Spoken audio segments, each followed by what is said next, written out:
சர்வதேசத்தின் மத்தியில் பல பிரச்சனைகளை கையாளக்கூடிய திறமையுள்ள நல்ல நிபுணர்களை கொண்ட ஒரு குழு எங்களுடைய கட்சியிலே இருக்கிறது என்ற தைரியம் இன்று நாட்டிலே இருக்கின்ற வியாபார சமூகத்தின் மத்தியில் இவருக்கு பின்னாலே இருக்கின்ற அணியை பார்க்கின்ற போது அதிலே உருவாகின்ற நம்பிக்கை ஒரு சாமானியமான விஷயம் அல்ல. எனவே இவற்றையெல்லாம் அடிப்படையாக வைத்துத்தான் இந்த தீர்மானத்துக்கு நாங்கள் வந்திருக்கிறோம். இந்த சந்தர்ப்பத்திலே சகல இனங்களும் சமத்துவத்துடன் இந்த மண்ணிலே வாழுகிற ஒரு புதிய அரசியல் கலாச்சாரத்தை உருவாக்குவதற்கு தகுந்த ஒரு தலைவராக நாங்கள் சஜித் பிரேமதாசின் மீது அபார நம்பிக்கை வைத்து இந்த முயற்சியிலே கடந்த பல வருடங்களாக அவரோடு ஒன்றிணைந்து செயலாற்றி வருகின்றோம். இலங்கையினுடைய வரலாற்றில் மாத்திரமல்லாமல் சர்வதேசமும் இவருடைய பெயரை தவிர்த்து எந்த ஒரு விடயத்தையும் எழுத முடியாது. அப்படியான ஒரு அத்தியாயத்தை இந்த கட்சி மேலும் தன் மீதும் தொடர்ச்சியாக தக்க வைத்த ஒரு பெரும் தலைமகன். ஜனாசாக்கள் எரிக்கப்படுகிற பொழுது அந்த ஜனாசாக்களின் எரிப்புகளை நிறுத்துவதற்காக சர்வதேசத்தினுடைய தொடர்புகளை ஏற்படுத்தி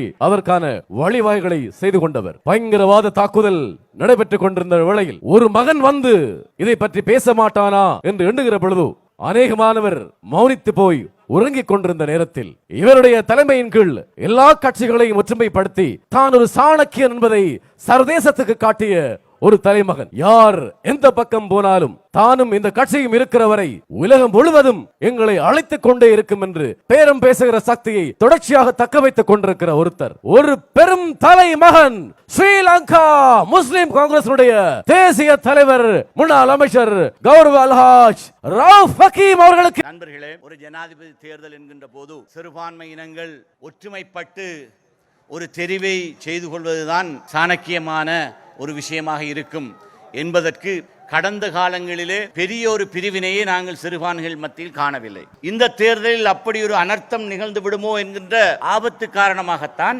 நாங்கள் முன்கூட்டியே முஸ்லிம் சமூகம் இந்த விஷயத்திலே பிரதானமான கட்சிகள் ஒன்றிணைந்திருக்கிறோம். கடந்த தடவையும் சஜித் பிரேமதாசவுடைய ஜனாதிபதி தேர்தலின் போது நாங்கள் ஒன்றாக இருந்தோம். இந்த தேர்தலிலும் ஒன்றாக இருக்கிறோம். அடுத்த பாராளுமன்ற தேர்தலிலும் அம்பாறை மாவட்டத்தின் அரசியல் அதிகாரத்தை நாங்கள் எங்களுடைய கைகளிலே தக்க வைத்துக் கொள்வதற்கான முயற்சியில் அந்த வியூகம் அமைய வேண்டும் என்று நாங்கள் விரும்புகிறோம். இந்த அடிப்படையில் இவற்றையெல்லாம் சாதித்துக் கொள்வதற்கு இருக்கின்ற ஒரு சந்தர்ப்பம் இது. இந்த சந்தர்ப்பத்திலே சகல இனங்களும் சமத்துவத்துடன் இந்த மண்ணிலே வாழுகிற ஒரு புதிய அரசியல் கலாச்சாரத்தை உருவாக்குவதற்கு தகுந்த ஒரு தலைவராக நாங்கள் சஜித் பிரேமதாசின் மீது அபார நம்பிக்கை வைத்து இந்த முயற்சியிலே கடந்த பல வருடங்களாக அவரோடு ஒன்றிணைந்து செயலாற்றி வருகின்றோம். முன்னாள் பிரதமர், இன்றைய ஜனாதிபதி, அவருடைய அண்மை கால அரசியல் நடவடிக்கைகள் அவருக்கு தன்னுடைய வெற்றியிலே நம்பிக்கை இல்லை என்பதற்கு ஏராளமான முன்னுதாரணங்களை நாங்கள் பார்த்திருக்கிறோம். கடந்த 3-4 மாதங்களாக அவருடைய சார்பிலே பிறர் சொல்லுகின்ற விஷயங்களும் அவராக பேசுகின்ற விஷயங்களும் நீதிமன்றங்களிலே வழக்குகளின் தீர்ப்புகளும் எல்லாமே அவருடைய அந்த ஜனாதிபதி கனவுக்கு எதிரான விஷயங்களாகத்தான் நடந்து கொண்டிருக்கிறது. இந்த சூழலில் வெற்றி பெற முடியாது என்கிற விஷயம் துலாம்பரமாக தெரிகின்ற ஒரு சூழலிலும் அவரை பார்க்கின்ற பொழுது எங்களுக்கு பரிதாபமாக இருக்கிறது. 2005 அவரை வெற்றி பெற வைக்க வேண்டும் என்பதற்கான பாரிய முயற்சியில் நாங்கள் எல்லோரும் சேர்ந்து ஈடுபட்டோம். ஆனால் அது சாத்தியமாகவில்லை. அதற்கு பிறகு எந்த தேர்தலிலும் அவரை நிறுத்தி வெல்ல முடியாது என்பதற்காக வெளியிலே இருந்து வேட்பாளர்களை இறக்குமதி செய்துதான் நாங்கள் தேர்தல் கேட்க வேண்டி இருந்தது. அப்படிப்பட்ட ஒருவர் நினையாப்புறமாக ஒரு லொத்தர் சீட்டு விழுந்த மாதிரி அவருக்கு கடந்த அந்த மக்கள் போராட்டத்தின் காரணமாக இருந்த ஜனாதிபதியை நாட்டு மக்களே விரட்டி அடித்த பிற்பாடு இந்த போட்டுவ கட்சியினர் அவரை ஒரு பொம்மையாக வைத்து ஆட்சி நடத்துகின்ற ஒரு முயற்சியை செய்யலாம் என்ற நம்பிக்கையில் செய்த போதும் அவர்களுக்கும் அவர் துரோகம் அளித்தவராக இன்று இந்த SLPP கட்சியினர் இப்பொழுது தனியாக களமிறங்கி இருக்கிறார்கள். அதன் பிற்பாடு அவருடைய தோல்வி இனி நிச்சயம் என்பது மிக துலாம்பரமாக எல்லோருக்கும் தெரிகிறது. ஆனால் அவருக்கு பின்னாலே ஒரு சில பாராளுமன்ற உறுப்பினர்கள், குறிப்பாக பக்கத்து ஊரிலே இருப்பவர், அவருடைய இந்த அரசியல் இந்த மண்ணில் மக்களுடைய அபிலாஷைகள் அக்கறை பற்றி மிக முக்கியமான படித்தவர்கள் இருக்கின்ற ஊர், மிக இந்த விஷயத்தை மிக நுணுக்கமாக புரிந்து கொள்ளக்கூடிய இருக்கின்ற ஊர், அவர்கள் இந்த விஷயத்திலே மிக கவனமாக ஒரு தீர்மானம் எடுக்க வேண்டும். நாங்கள் சிறுபான்மை இனங்கள் ஒன்றிணைந்து இந்த தேர்விலே அனைவரும் தீர்க்கமான ஒரு முடிவுக்கு வர வேண்டும். அதன் மூலமாகத்தான் இந்த நாட்டினுடைய அடுத்த கட்ட அரசியலை நாங்கள் சீர் செய்ய முடியும்.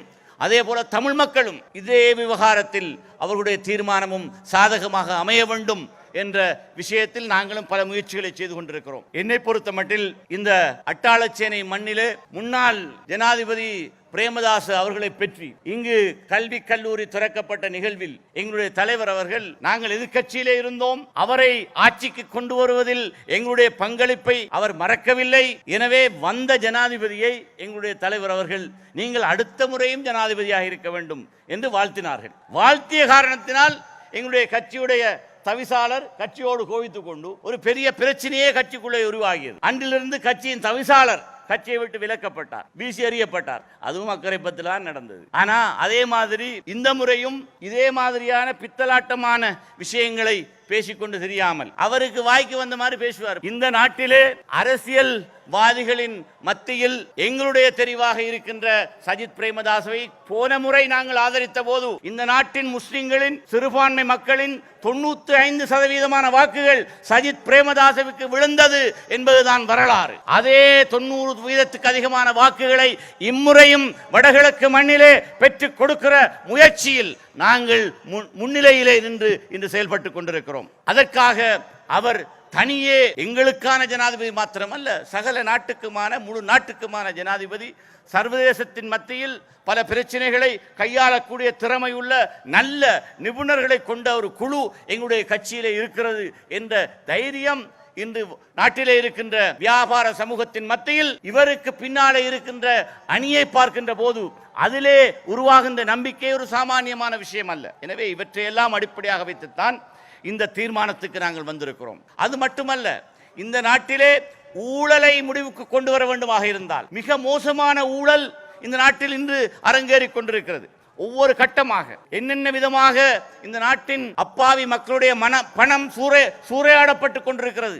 அதற்கு உடந்தையாக இன்று இருக்கின்ற ஜனாதிபதி செயற்பட்டுக் கொண்டிருக்கிறார் என்ற காரணத்தினால் நான் கூட உச்ச நீதிமன்றத்தில் சென்று அவர்களுக்கு எதிரான ஒரு தடை உத்தரவை பெறுகின்ற ஒரு நிலைமை ஏற்பட்டது. நாங்கள் 3 பாராளுமன்ற உறுப்பினர்கள் வழக்கு நேரடியாக போய் வழக்காளிகளாக மாறி இந்த அரசாங்கம் இந்த விசா மோசடி ஊடாக இந்த நாட்டு மக்களுக்கு கிடைக்க வேண்டிய மிகப்பெரிய ஒரு தொகையை விரயமாக வெளிநாட்டு கம்பெனிகளுக்கு சம்பாதிப்பதற்கு இடம் கொடுக்கிற ஒரு மிகப்பெரிய ஊழலை செய்தார்கள். இது மத்திய வங்கி கொள்ளையை விடவும் 100 மடங்கு பெரிய கொள்ளை என்பதை நீதிமன்றத்துக்கு போய் நாங்கள் நிரூபித்திருக்கிறோம். ஆனால் இதை பற்றி பெரிதாக அவர்கள் அலட்டிக் கொள்வதில்லை. நீதிமன்ற தீர்மானங்களை அடிக்கடி மீறுகின்ற ஒருவராகவும் இந்த ஜனாதிபதி இருந்து கொண்டிருக்கிறார்.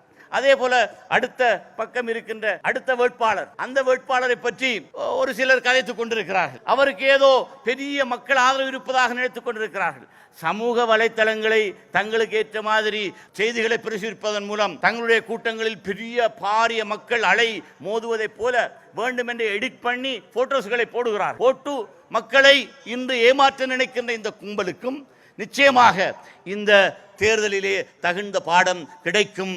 அவர்கள் அந்த படிப்பினை நடந்த பிற்பாடு அவர்களோடு எங்களுக்கு கணக்கு தீர்க்கிற விஷயங்கள் இருக்குது, அதை நாங்கள் பேசிக்கொள்வோம். எனக்கும் ஒரு வழக்கு சம்பந்தமான விஷயத்தில் அவருடைய பேச்சு எவ்வளவு மோசமான இனவாத பேச்சு என்பது சம்பந்தமான விஷயங்களை நாங்கள் பதிவுகளிலே இன்று வீடியோக்களை நீங்கள் பார்க்கலாம். பாராளுமன்றத்திலே அவர் ஆற்றிய உரைகளில் இருக்கிற உள்ளர்த்தம் என்ன என்பதை முஸ்லிம்கள் புரிந்து கொள்ள வேண்டும். அதற்காக இந்த தேர்தலில் கடந்த தேர்தலை போல யாருமே இனவாதம் பேச முடியாது என்ற நிலை உருவாகி இருக்கிறது. அவ்வாறு முன்னால் பேசியவர்கள் தங்களுடைய பேச்சுகளை திருத்திக் கொள்ள வேண்டிய ஒரு நிலவரம் ஏற்பட்டிருக்கிறது. இதற்கு முன்பு இனவாதத்தை தான் தங்களுடைய மூலதனமாக வைத்து ஆட்சிக்கு வந்தவர்கள் என்ற ஒரு நீண்ட பட்டியல் இருக்கிறது. இவர்களும் இன்று வெறும் பசுத்தோல் போர்த்திய புலிகளாக உங்களுக்கு மத்தியிலே வந்து தங்களை அவர்கள் காட்சிப்படுத்தினாலும் உண்மையில் அவருடைய சுயரூபம் அதுவல்ல என்பது அவருடைய பாராளுமன்ற உரைகளை பார்க்கின்ற போது தெளிவாக மிக துலாம்பரமாக எங்களுக்கு தெரிகின்ற விஷயமாக இருக்கிறது. என்னை பொறுத்த மட்டில் நாங்கள் நீண்ட நேரமாக எங்களுடைய ஜனாதிபதி வேட்பாளர் அவர் மிக தெளிவாக மிக நுட்பமாக இந்த பிரதேசத்தின் பிரச்சனைகள் என்ன என்பதை கேட்டறிவதிலே ஆர்வமுள்ள ஒருவராக இருக்கிறார். மாத்திரமல்ல, ஒவ்வொரு விஷயத்திலும் தன்னுடைய கரிசனையை நேரடியாக செலுத்த வேண்டும். இப்படி திரளாக வந்திருக்கின்ற இந்த தொகுதியின் மிகப்பெரிய மக்கள் கூட்டத்துக்கு முன்னாலே நான் அவர்களுக்கு நான் எதை செய்ய போகிறேன் என்பதை பற்றி விளக்கமாக சொல்ல வேண்டும் என்று ஒவ்வொரு விஷயத்தையும் வந்த நேரத்திலிருந்து குறிப்பிடுத்துக் கொண்டிருக்கிறார். அவர் என்ன செய்ய போகிறார், என்ன விஷயங்களை உங்களுக்கு வாக்குறுதியாக தரப்போகிறார் என்பதை அவருடைய உரையிலே நீங்கள் கேட்பீர்கள். எங்களிடத்திலே இருந்து பல விஷயங்களை கேட்டறிந்து கொண்டு அவற்றை பற்றியெல்லாம் உங்களுக்கு மத்தியிலே அவர் பேச இருக்கிறார். அவருடைய ஆட்சியில் அவர் எப்பொழுதும் சொல்வதை செய்பவர் என்கிற ஒரு விஷயத்தை நாங்கள் பல தடவைகள் பார்த்திருக்கிறோம்.